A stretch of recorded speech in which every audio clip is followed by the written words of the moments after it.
Қайырлы күн баршаңызға. Бүгін тек қана қиярдан корейский салат жасап көрсетемін. Ол өте оңай және тек қана қияр ғана кетеді. Ең алдымен осылай таяқшаларды қиярдың екі бетіне қойып, қиярды ең алдымен қиғаш етіп кесіп шығамыз. Яғни таяқшалар бізге соңына дейін кесілмеуге көмектеседі. Енді екінші бетін тігінен кесіп шығамыз.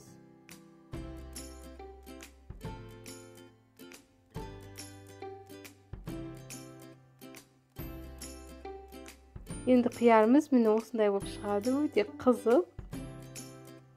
Енді барлығын дәл солай турап шығамыз. Бұл салат корейский болғандықтан бұны күрішпен немесе тек қана өзін жесеңіздер болады.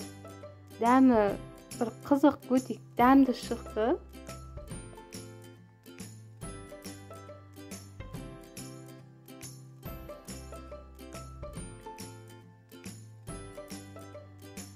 Осылай бәрін турап болғаннан соң, енді оны тұздықтаймыз.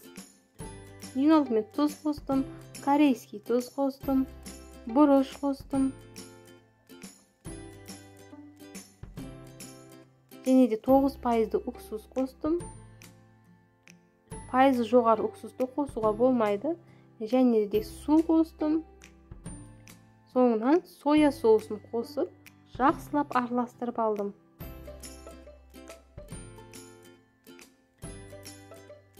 Міндетті түрде барлық жеріне тиюі қажет. Барлығына дәмі сіңуі қажет.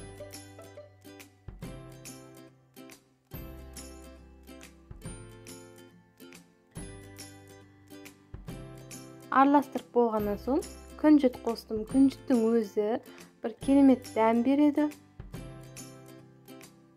Оны да жақсылап араластырып, бетін жауып, міндетті түрде кемінде жарты сағатқа тоңазытқышқа салып аламыз. Міне тоңазытқыштан шықты.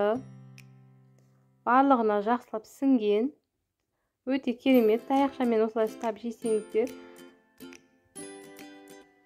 жанына күріш қосып жесеңіздер де өте керемет.